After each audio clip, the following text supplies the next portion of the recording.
Hello दोस्तों, नमस्कार। How does it going? तो आज हम बात करने वाले हैं कि इन्वेस्टिंग अकाउंट होते क्या है, जैसे कि टीएफएसए, आरआरएसपी या फिर पर्सनल अकाउंट।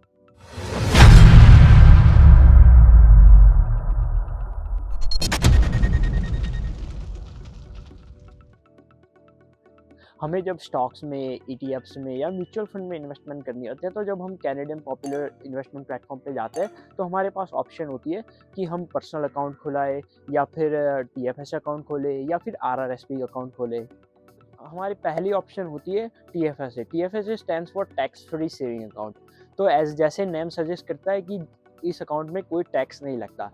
वैसे ये सेविंग अकाउंट कहा जाता है नेम में, लेकिन है एक्चुअली में ये इन्वेस्टिंग अकाउंट। इसका मतलब ये है कि टीएफएसए में जितनी भी इन्वेस्टमेंट आप करोगे उस पे कोई टैक्स लगेगा नहीं।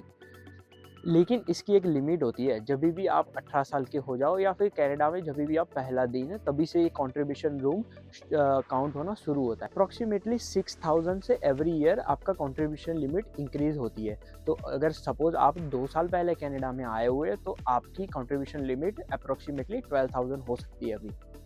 सो फॉर एग्जांपल आपकी लिमिट 12,000 है, और तो आपने 12,000 इन्वेस्ट किए किसी भी स्टॉक्स में टीएफएस अकाउंट के थ्रू।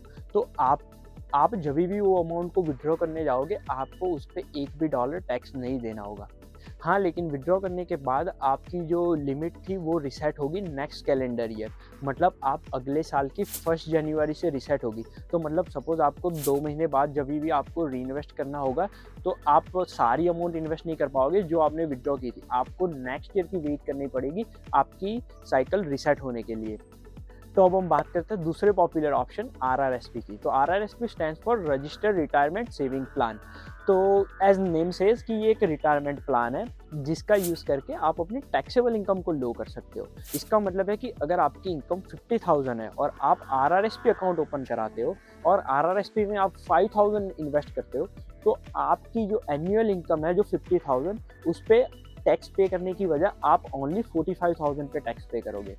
आरआरएसपी का मेन गोल ये है कि आप लॉन्ग टर्म इन्वेस्टमेंट करो उसके लिए। तो आपके पास कुछ पैसे हैं जो आप प्रेफर करना चाहते हो लॉन्ग टर्म के लिए इन्वेस्ट करना, जिसकी आपको नियर फ्यूचर में ज़रूरत नहीं होने वाली।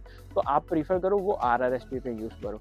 कई बार ऐसे भी ऑप्शन होते हैं हमारे पास कि जब भी हम घर की डाउन पेमेंट करने जाते हैं, तो कुछ आरआरएसपी में पैसे सेव हुए होते हैं, वो हम डाउन पेमेंट के लिए यूज़ कर सकते हैं।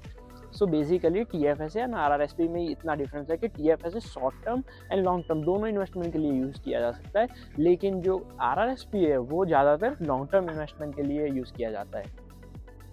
एक और पॉपुलर ऑप्शन है जो है पर्सनल अकाउंट। ये यूजुअली तब यूज़ किया जाता है जब आपकी टीएफएसए और आरआरएसपी की लिमिट 0 है। जैसे कि आप न्यू कमर है तो आपकी लिमिट 0 होगी, तो आपको उस टाइम पे अगर इन्वेस्टमेंट करना है आप यूज़ कर सकते हो पर्सनल अकाउंट का। या फिर आपने अगर आपकी टीएफएसए या लिमिट या आरआरएसपी लिमिट को आपने 100% यूज़ कर लिया और आपको अगर इन्वेस्ट करना है, तो भी आप पर्सनल अकाउंट का यूज़ कर सकते हो। लेकिन पर्सनल अकाउंट पे टैक्स लगता है। अगर आपने अपने पर्सनल अकाउंट में $10,000 इन्वेस्ट किए और आपने उस पे प्रॉफिट बनाया $5,000 का, तो आपको 5,000 के 50% यानी कि 2500 पे टैक्स देना पड़ेगा। पर्सनल अकाउंट के 50% कैपिटल गेन पे आपको कितना टैक्स पे करना है, ये टोटली डिपेंड करता है कि आपकी इनकम कितनी है एंड आप कौन से टैक्स ब्रैकेट में आते हो। तो जो भी नए स्टूडेंट है, पढ़ाई खत्म होने के बाद जब भी आपकी कॉलेज या यूनिवर्सिटी की फीस पे ऑफ हो जाए और आप फुल टाइम वर्क करना स्टार्ट कर दो, तो आई वुड रिकमेंड कि every month $50 to $100 stable stock या म्यूचुअल फंड या ईटीएफ्स में इन्वेस्ट करना शुरू कर दो, ताकि 2-3 ईयर्स डाउन द रोड जब भी आपको कुछ कार का पेमेंट करना हो या फिर शायद घर का डाउन पेमेंट करना हो, तो आपके पास काफ़ी बड़ी अमाउंट सेव्ड अप हो चुकी होती है, आपको पता भी नहीं लगता। तो यही थी कुछ बातें इन्वेस्टमेंट अकाउंट के बारे में। अभी तक आपने चैनल को सब्सक्राइब नहीं किया तो प्लीज़ चैनल को सब्सक्राइब कर दीजिए और साथ-साथ में बेल आइकन को भी प्रेस कर दीजिए। मैं यूजुअली फाइनेंस और कनाडा में कैसे सेटल होना है उसकी टिप्स एंड ट्रिक्स बताता रहता हूँ। अगर आपको वीडियो पसंद आई तो like, share and comment. Thanks for tuning in. See you soon.